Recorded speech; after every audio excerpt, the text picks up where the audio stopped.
theology of the body and being able to help build up family life. And I came upon somebody introduced me to create a model fertility care system. And I'm going to go a little bit more about what that's all about at the end of the talk. And so that's kind of what's brought me here to this point. I notice there's a lot of guys sitting here. And some of you are probably thinking, what in the world does this have to do with me? All of you are related to at least one woman, your moms. But you probably also have sisters, potentially girlfriends, fiancés, your future spouse that you may have never met. Maybe it's your future daughter that this information will help. I definitely know of some specific cases of my own clients where the girl found out about me and got the help she needed because it was a guy in her life that told her about it.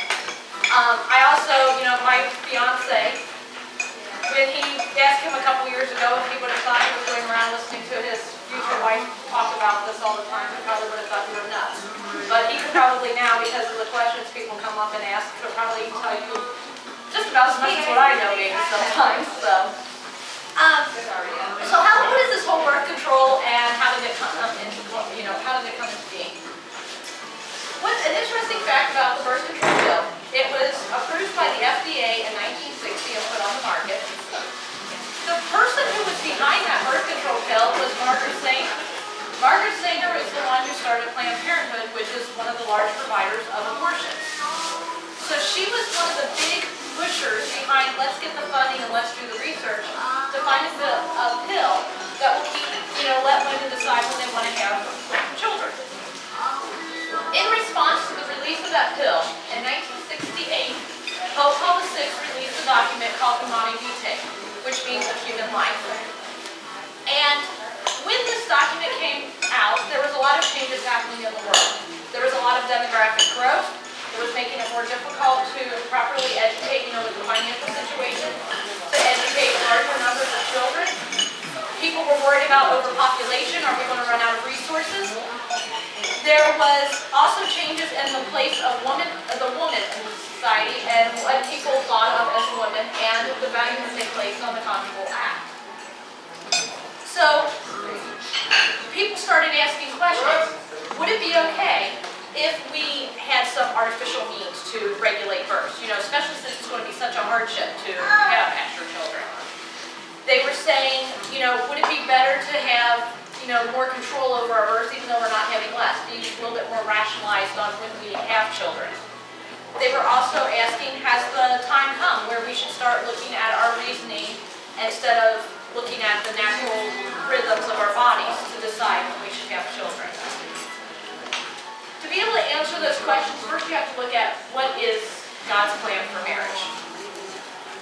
As Humanae Vitae said, marriage is not just the effect of chance. This isn't something that just happens. This is something that God instituted for a purpose. And, God created this so He could realize in mankind His own design of love. Marriage on earth is the earthly, visible reality of that eternal exchange of the Blessed Trinity. So the Father and the Son love each other, and out of that love for each other comes the Holy Spirit. In the same way, you have a husband and a wife, out of their love for each other comes new life. Whether it's the life of a new child, whether it's a new love and life within that relationship, or, in a couple that maybe doesn't have children, that life that they bring into the church or their community by participating in other things. By means of this reciprocal self, as Humanae Vitae says, by means of the reciprocal personal gift of self, proper and exclusive to them, husband and wife tend toward the communion of their beings in view of mutual personal perfection to collaborate with God in the generation of new life. So the purpose of that relationship is to totally be giving yourself to each other. And out of that, working with God. In Creighton, we have a formula, 1 + 1 + 1 = 1. Most mathematicians would say, no, that equals 3. One God, one man, one woman come together to create one new life. When you come together as man and woman, you are physically working with God to create that new life. And when you put some sort of contraception or some sort of birth control in there, you're saying, I'm giving you myself almost, but not completely. When it's supposed to be a total giving of self. Every time you go into that marital embrace, you are renewing your marriage vows. And when you make your marriage vows, you are vowing that you will be free, total, faithful, irreversible to your spouse. You're saying that you promise to love them for better, for worse. When you put a contraception or a birth control in there, you're saying, I love you for better, but not for the supposed worst of a pregnancy. In the Bible, it also, in the 38th chapter of Genesis, there's a story of Onad, who practiced contraception. You know, the Bible said he spilled the seed. God slew him for that, because that was going out of the intent of what God created for marriage. Whenever you take, nature and science cannot compete with each other. Whenever you don't use nature the way God intended, there are natural consequences. When you look at society, you know, and the church, you may think, well, what's the church saying? We have to have as many kids that we can physically have, and there's no way to control. The church is not saying that. What's interesting about this, and what some people don't realize, is every single Christian church was in line with the teachings of the Catholic Church and being against contraception, abortion, and euthanasia. In 1930, the Church of England decided, oh, you know what, we're going to let contraception. Other churches started following. But what's interesting is some of the churches are now saying, wait a minute, this whole contraception thing's not working. And they're coming back in line with the teachings of the church. Gaudium et Spes, another church document in paragraph 50, says the married couple will thoughtfully take into account both their own welfare and that of their children, those already born and those which may not be foreseen yet. For this accounting, they will reckon with both the material and spiritual conditions of the time, as well as their state of life. And finally, they will consult with the interests of the family group, of temple society, and of the church itself.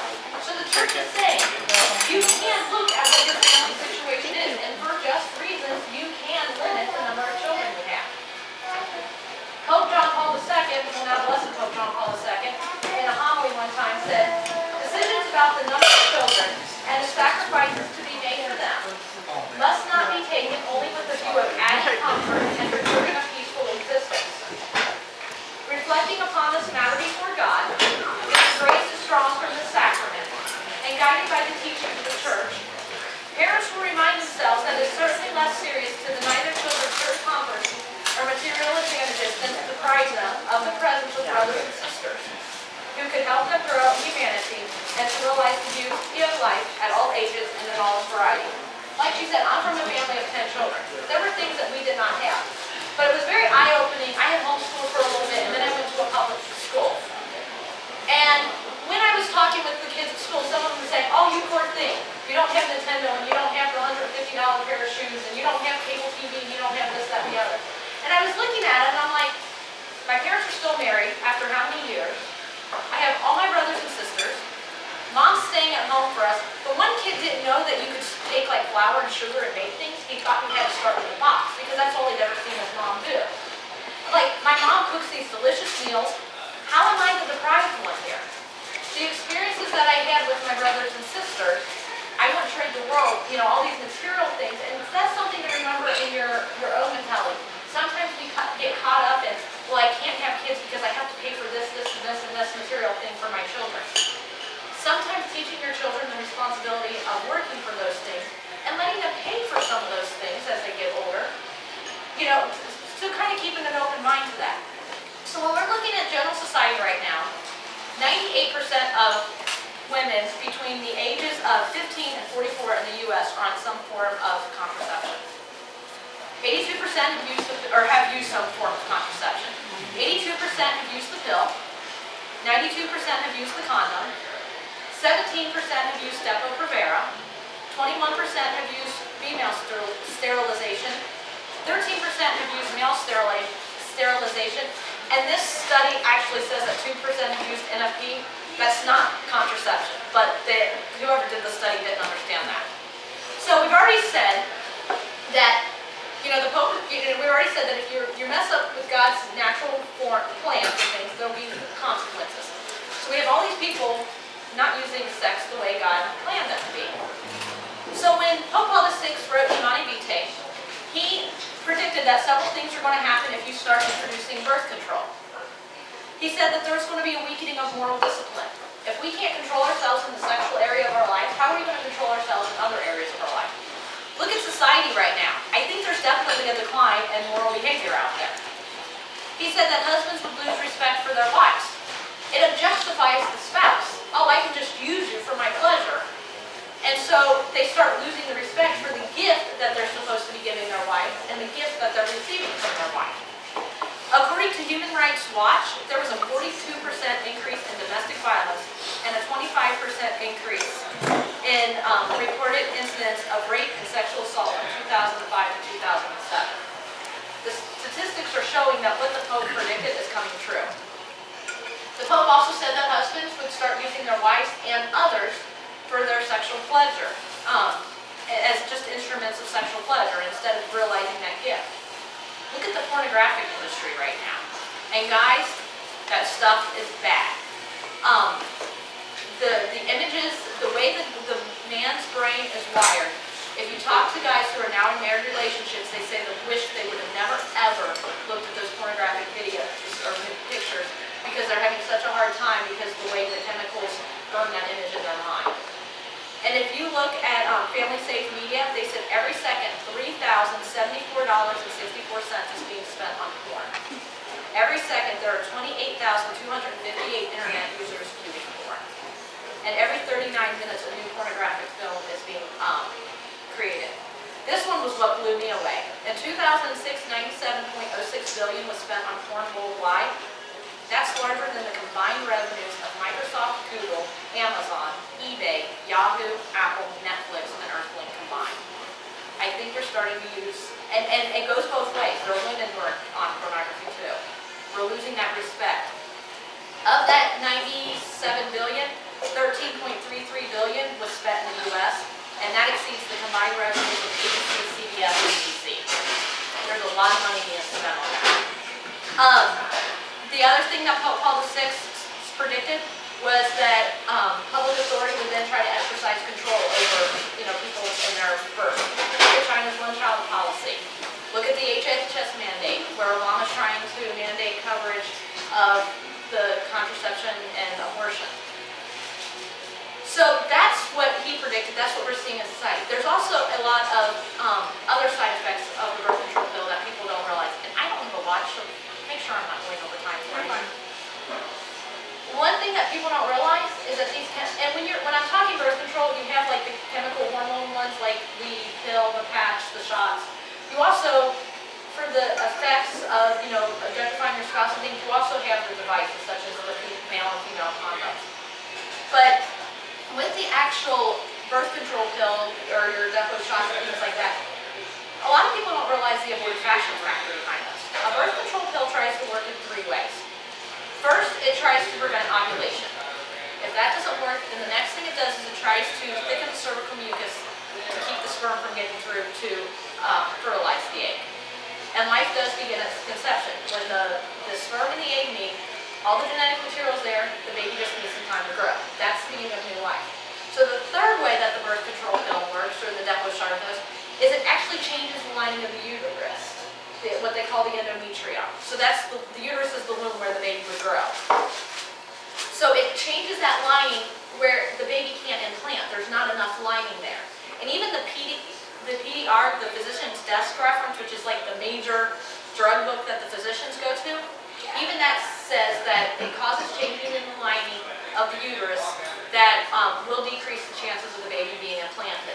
So then the woman thinks she's just starting her next cycle and doesn't realize she's just had an early abortion. And you may think, oh, it doesn't happen that often.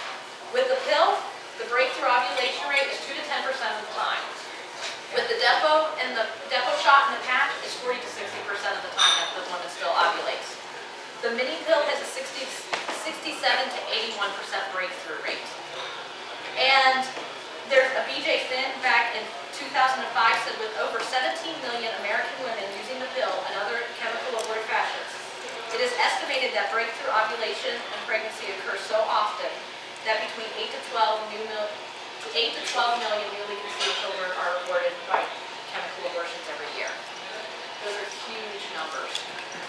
There's also the medical side effects of the birth control pill.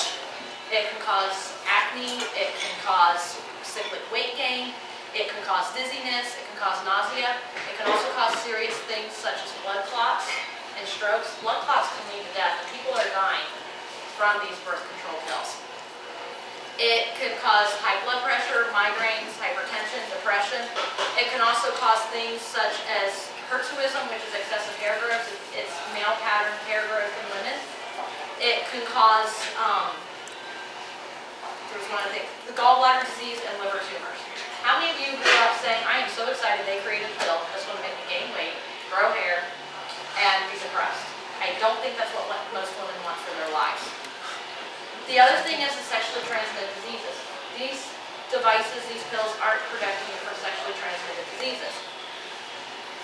The statistics out there are that one, and this is, some of the stuff I was getting from a talk by Janet Smith. If you've not read or listened to Janet Smith's Contraception, Why Not?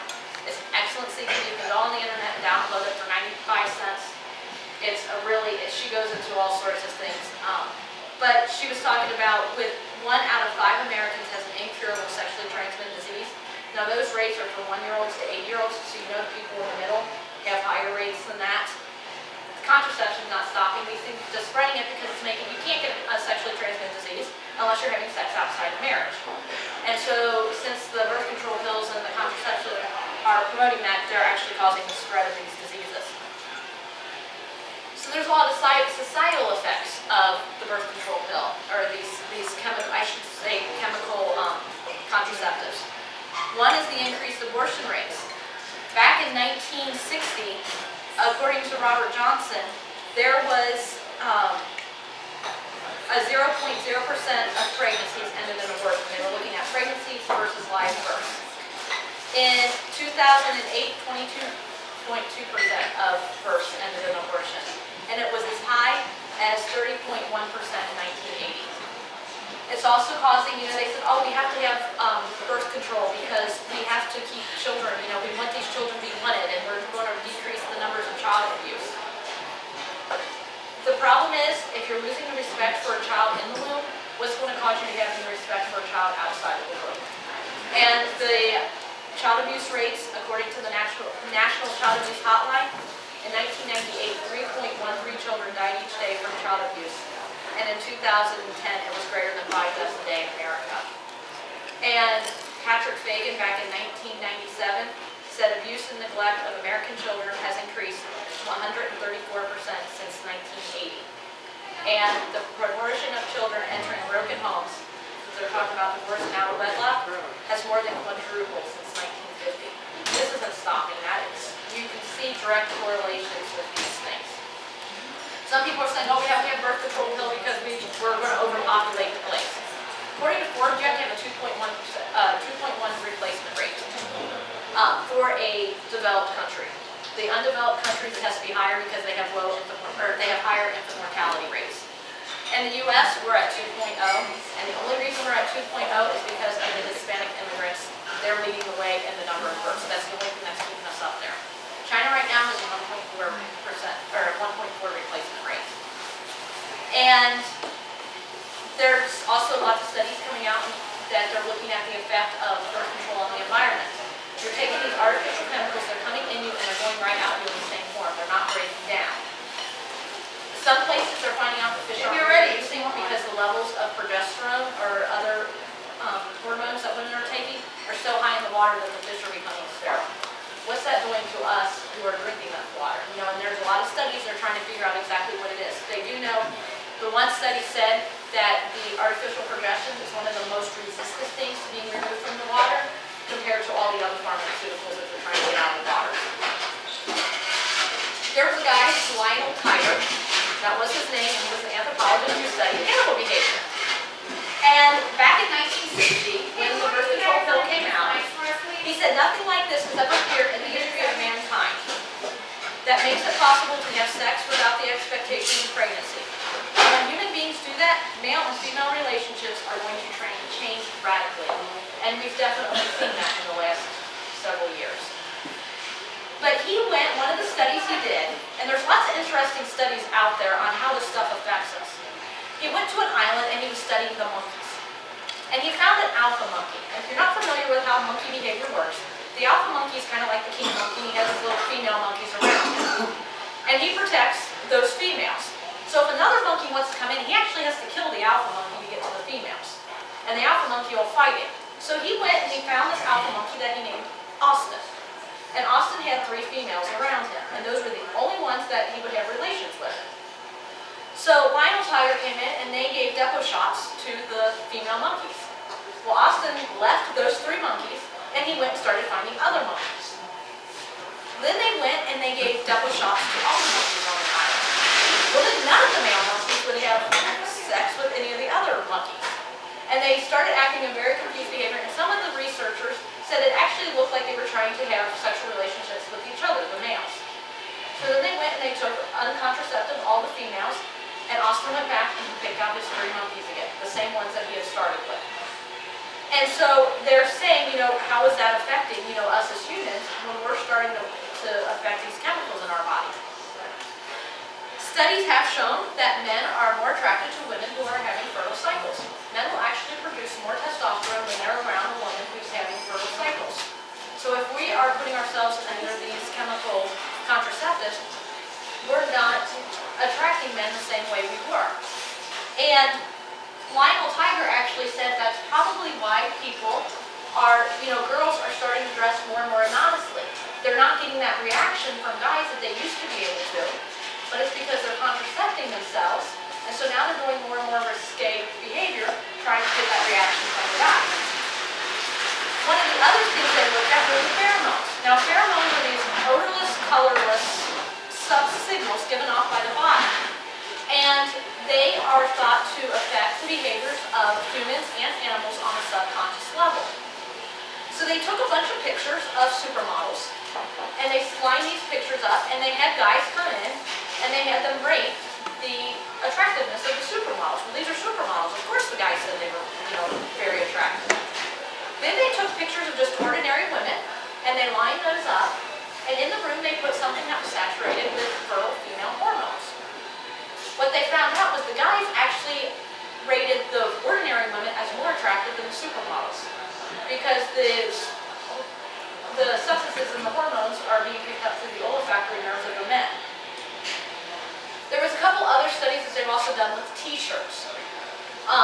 One study, and I was trying to find, now Janet Smith talks about this study, I was trying to get back to the original study to see how the controls and stuff were set up, but I think it's still really interesting. They had guys wear t-shirts for a day, and they had ranked the guys on their, what they call evolutionary desirability. I'm trying to figure out exactly how they were rating the evolutionary desirability. The things I'm finding is they were looking at the health of the guys, they were looking at who had motivation to keep a job or work hard. They were looking at the character, kind of the guy that your dad would be okay if you came home with, is what I was finding with this. So they had these guys wear t-shirts for a day, and then they gave the t-shirts to a group of women. Some of the women were on contraception, some were chemical contraceptives, some of them were not. These women and men had never met each other, so they had to smell the t-shirts, and by the smells of the t-shirts, decide which guys that they wanted to go on a date with. And what they found out was the women who were contracepting were picking the guys that were lower evolutionary, on the lower end of the scale. The women who weren't contracepting were picking the more evolutionary desirable men.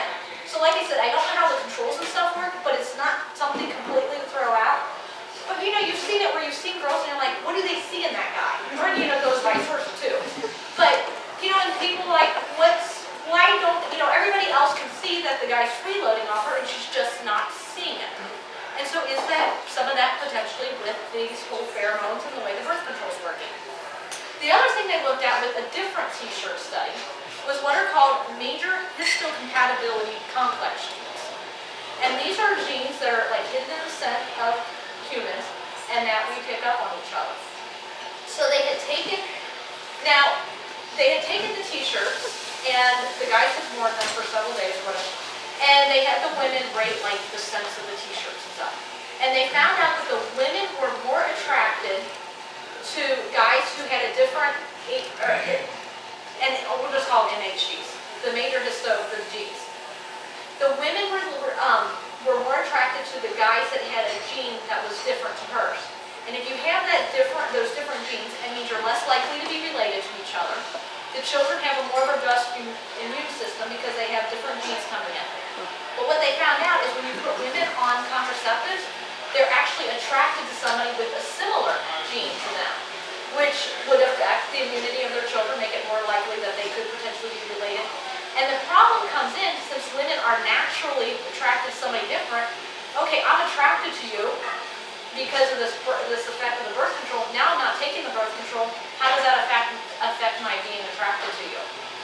And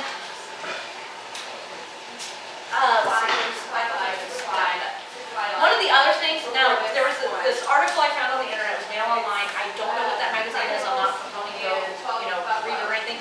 But one of the things that was interesting was they said, since the pill was introduced 40 years ago, it's also affecting the type of men that women are attracted to. They said women are starting to become more attracted to the boyish characteristics versus the more masculine characteristics that it used to be. And the other thing is Janet Smith had made an interesting thing. She said women are taking contraceptive pills so that they can be with men, but because they're taking the contraceptive pill, they're not attracted to men. They're taking the pill so they can have sex with men, but because of the side effects of the pill, they don't want to. And so it's kind of this whole irony that we're trying to do this so we can do whatever we want, yet it's messing up the whole thing. And they said, some of this is why a guy can be in a group of, where the girls are attracted to the losers, if you want to say that, but then a good guy who is in a group of women who are contracepting, he can't find anybody that's attracted to him. And they said a lot of that is coming to play with how we're messing up the pheromones and the hormones of, how God created us and our bodies to work. Some interesting other statistics that Janet Smith had mentioned was contraceptives were supposed to make happier marriages, but 43% of those married today will be divorced in 10 years. 42% of babies are born to unwed mothers, and 72% of African Americans are born out of wedlock. A poor cohabitating teenager using the pill has a failure rate of 48% in the first year, and if she's using the condom, it's 70%. It's the teenagers that we keep pushing us at, well, they're the ones that are most likely to have a fail rate with these. And then, because a middle-aged married woman has a 6% fail rate, so there's a huge difference in the fail rate. I mean, you know how hard it is to, teenagers forget this or forget that? You have to get these pills to work, you have to take them at the exact same time every single day. You got an antibiotic, it changes how it works, you're taking it at the wrong time of the day, it changes how it works. That's why there's such a high fail rate with them. And 85% of abortions are obtained by unmarried women. Many of the others are divorced or separated. So we're pushing this to people who aren't married so we can have sex outside of marriage, and then we're leading to higher abortion rates. So you may say, well then what do we do? What if I'm just, I'm not taking this to prevent birth, but I'm taking it for health reasons? You're going to still have the same side effects, the physical side effects. You're also going to have the same effects of affecting pheromones and hormones. But also taking birth control pills for health reasons doesn't work. It masks the symptoms. It could potentially make the underlying problem worse. And what people don't realize is if you take a birth control pill, it could permanently affect your fertility. It may make you sterile for the rest of your life. The other thing is it prevents the treatment of diagnosing and treating underlying diseases that can lead to other health problems. So if I give you the birth control pill, you come to me with some sort of health problem, and I give you the birth control pill, I'm throwing a bunch of hormones at you. I'm withdrawing those hormones that causes a withdrawal bleed that's not causing you to have your cycle, and then I throw a bunch more hormones at you again. Then when you go to get married, I've never fixed the problem. Now you're on a birth control pill, and you're trying to have children. It's not going to work. So what do we do then? That's where the natural family planning comes in. And people think, well, natural family planning, everybody that does natural family planning has 10 kids. If I had $1 for every time people said, well, don't your parents know what birth control pills are? I would be a millionaire. It's like, yes, they knew what they were, and that's why they didn't take them. And, every one of us would want it. It wasn't because their natural family planning failed. A lot of people also think, well, natural family planning, that's the old calendar rhythm method. The calendar rhythm method was not very accurate because you had to have regular cycles, which most women don't. And there was a lack of training with it. There's several different types of natural family planning you can use. A lot of people are familiar with the couple leak, and they use the symptothermal. You take your temperature every day, and when you ovulate, you'll see a shift in the temperature, so you'll know when you're fertile, and then that shift goes back down. That one is good for, like, if you're not having any problems. You know, they'll tell you when you're pregnant or when you can't get pregnant. They do some things where they can help with some infertility issues. But Creighton model, that's the one that I'm familiar with, and I'm going to kind of touch base on that a little bit so that you kind of understand how that works with health problems. That was actually started by Dr. Thomas Hilder. He was a medical student when Humanae Vitae came out. So he, in Humanae Vitae, Pope Paul VI had asked men of science to come up with ways to naturally regulate births. And so he started researching, and then in 1980, after several years of research, he came out with what was called the fertility care system. And then as a result of the fertility care system, he produced what was called NAPRO technology. Whenever I say NAPRO, I mean natural procreative. So the purpose of him coming up with the Creighton model system was he wanted couples to be able to naturally regulate births without the use of any chemicals. He wanted an effective and moral treatment for infertility. By the way, infertility is against the teachings of the church. One study that I was reading, there are 30... In vitro. In vitro. What did I just say? Infertility. I'm sorry! Okay, thank you. Okay, in vitro. That's hard. That's really hard. Yeah, and the infertility thing, we don't have much control over. So, the in vitro is against the teaching of the church. One for the morality. One study I was reading was approximately 32 newly conceived children are destroyed. The embryos are destroyed for every one child born with in vitro. In vitro also only has about a 22% success rate. The reason for that is it's trying to get it without ever figuring out what's going on underneath. So if it's a hormone problem and I don't fix the hormone problem, how in the world am I going to have any other different outcome? It also has, the children also have more genetic disorders, and there's just lots of, I mean, I can go into a whole other talk on that. There's lots of bad side effects to it, health-wise as well. So we wanted to find a way, how can we help these couples with infertility that goes in line with the teachings of the church that actually helps the woman. And they also wanted treatment of medical problems without the use of the birth control pill. Instead of just masking the symptoms, let's actually figure out what's causing these problems and fix the problem, and then the symptoms go away. Same thing with infertility. Infertility is not a medical illness. Infertility is a symptom of an underlying illness. So with this whole Creighton model, they have the fertility care, and that's basically understanding how your body works and working with your body. And that's the part that I do. I can teach couples how to chart their cycles. I can help them with figuring out when they can achieve a pregnancy or when they can't. I can help them figure out when the pregnancy occurred, timing their conception. We do pregnancy evaluations on all pregnancies that happen to make sure that the system is working the way it's supposed to be working. One thing with the system is very standardized. I think I forgot to mention at the beginning, when I went through my training, that was a 13-month training program I went through.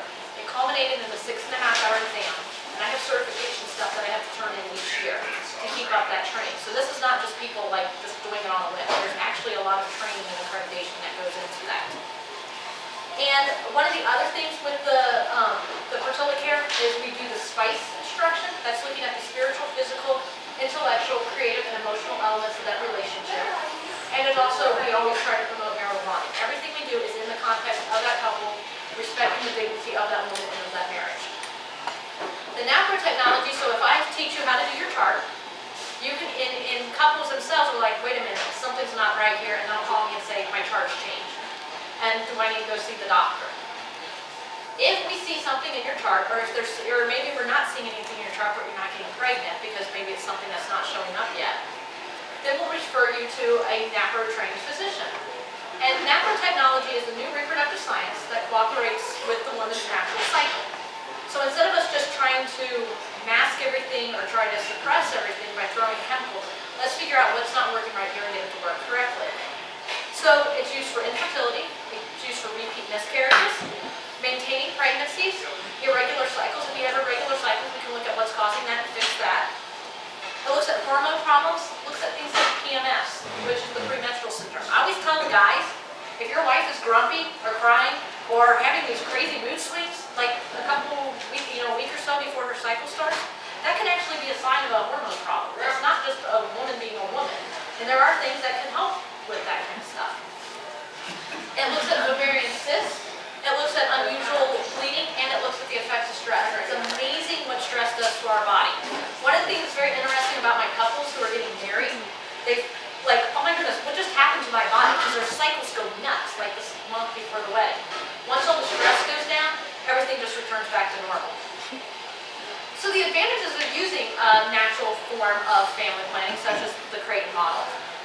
perfectly safe. We're not throwing a bunch of artificial chemicals at you.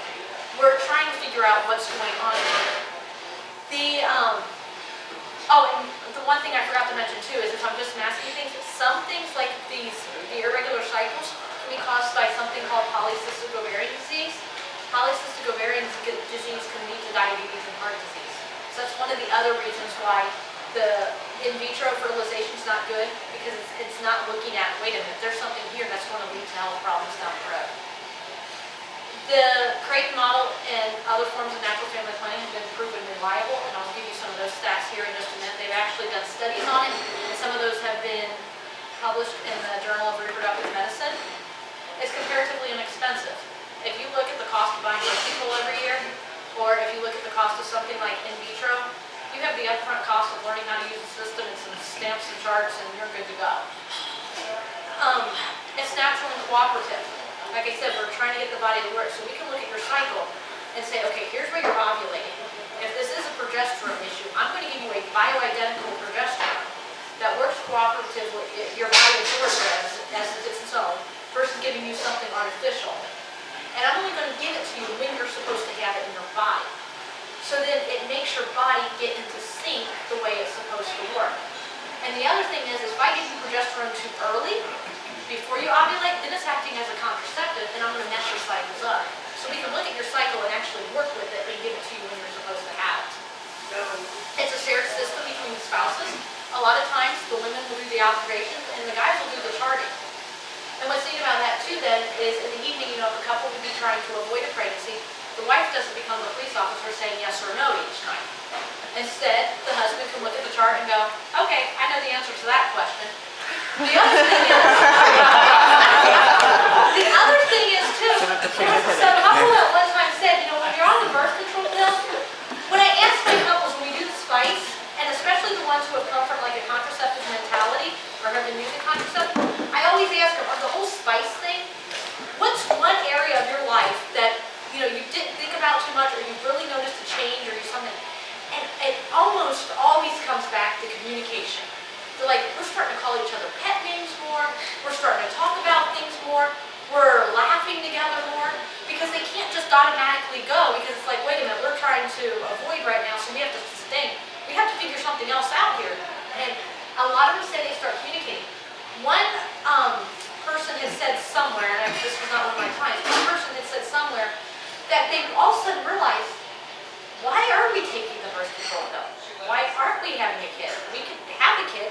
They never even had the conversation of what their plans were of when they had children. When you're using a form of natural family planning, each month you're having that conversation. Are we open to having a child or not? And if not, why? Is it because the husband comes home and he sits on the couch and watches TV and the wife is exhausted? Is it because the wife keeps going on $500 shopping sprees and there's no money in the bank to have a kid? And so those little conversations have to happen each month because you have to decide, what are we going to do this month with this? It's also standardized. There are, with the Creighton model, there are centers all across the world. They're in the US, they're in Canada, they're down in Mexico, they're in Europe, Asia, Japan, Vietnam. And what's really interesting about it is somebody can come over from Vietnam. I would not speak the same language as they do, but I can look at their chart and know exactly what's going on because they're using the same recording and the same stamps. So they did some studies on the Creighton model, as I told you, and they found out it has a 99.5 method effectiveness rating for avoiding pregnancy. And that's with perfect use. That's if you never forget anything and use the system exactly the way it's supposed to, you have a 99.5% chance that you will not get pregnant if you're using it to avoid pregnancy.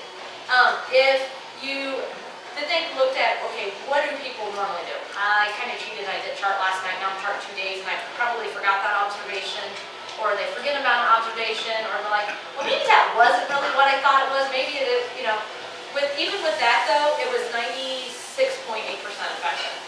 Those rates are just as higher than any of those other ones I just told you about, because as you saw, there was a lot more breakthrough. With Creighton model, we have nearly 3 times more successful than in vitro fertilization for helping infertile couples. And it doesn't result in, we don't have the early abortion from all the frozen embryos.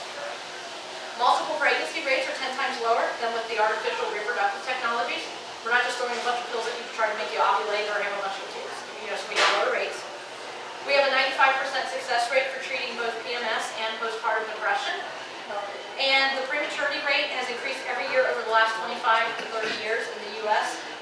But NAPRO their prematurity prevention program has cut the rate from 12.1 to 7%. The other thing is just with charting alone, if you're trying to achieve a pregnancy, we have up to a 40% success rate. When you add the NAPRO technology, we have a 60 to 80% success rate. And like I told you, things like in vitro fertilization, we have a 22% success rate.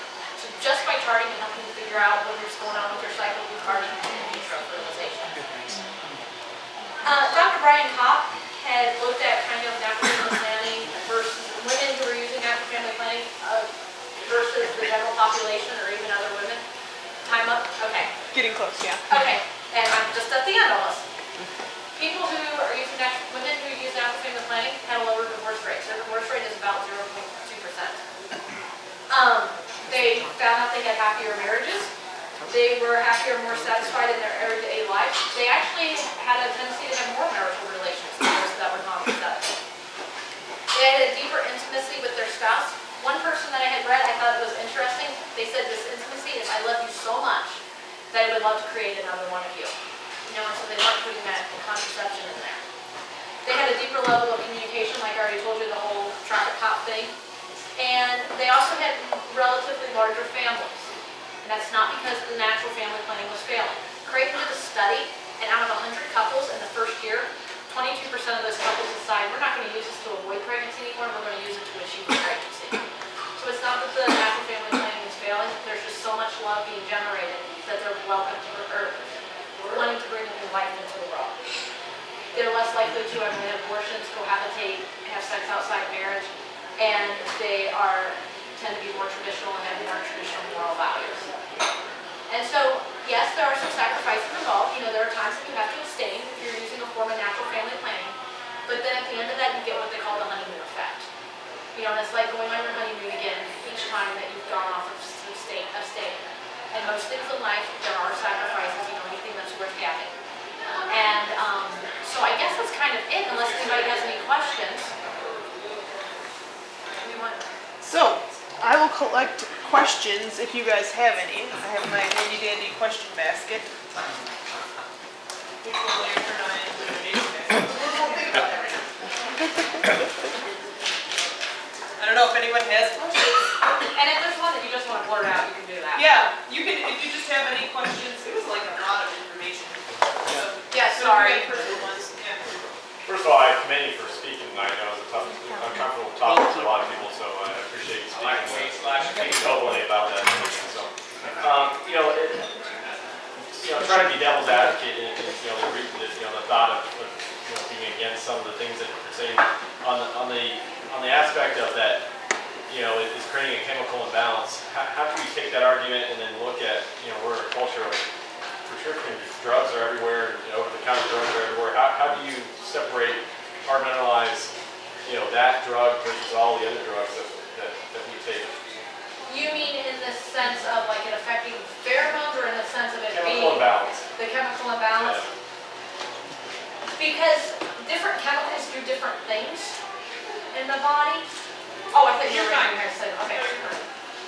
And so I think what you're trying to say is, how do we know it's like these... So it seemed like let's see if I paraphrase correctly, you're saying that, by going on birth control over the long haul, we're basically screwing up our chemical, balance inside our bodies and that's causing other effects. I mean, how do you take a look at other drugs that we take in that? And how's it not that? Yeah. Well, some of it is, some of these women may not be on other drugs. And we can see ourselves too, because of the studies they've done. If you take hormones at the wrong time, it'll cause different things. And because, okay, maybe this would be a good example. I've seen charts where some people don't realize soy, and if you ever tried to avoid soy, look at their packaging, everything. That actually the way they're processing it has something that mimics. It's not estrogen, but it mimics estrogen. And I've seen charts where people who will start increasing like if they increase their soy intake, then their chart actually messes up. you start seeing changes in the mucus. Where when they take that soy back out, then those charts go back to normal. So they have looked at, how does dairy affect things, because, they've done different studies on that. They've looked at how different foods affect things, and they have done some studies on different stuff. But it does seem like, because it's, the hormones are what make your body do certain things, and there's this very delicate balance. And when we start adding artificial hormones in where they don't belong, that's when you start seeing things go haywire, and that's kind of where they're coming from. Is that So you're focused beyond you're addressing, messing around with the hormones, and you're not talking, other drugs are more for the fight viruses or bacteria infections. Is that what you're saying? Yeah, and those drugs can potentially affect, because when a Creighton physician looks at somebody and looks at their chart, they don't look just at the hormones. They look at, is your thyroid working? Are your adrenal glands, I'll get tongue tied, adrenal glands working correctly? They're looking at the person as a whole picture. And so, the study, what they're looking at is they are seeing, women who were not having issues with their cycles beforehand, and then they've been taking the birth control pill or these chemical contraceptives for years. Then they come off of it, and then they're saying, wait, now you've got problems. What happens with that? And when people come off the pill, like I've got people who come off the pill, it takes 3 to 6 months for their cycles to just back to where they're supposed to be normal. We see that change happening in their cycles. I guess to kind of go off it, so say people that are on statins or on thiazides, daily drug that's affecting the chemical imbalance of the body, how does the church regulate the birth control chemical imbalance of the body versus the medical chemical imbalance of the body? So why is the church not saying you can't have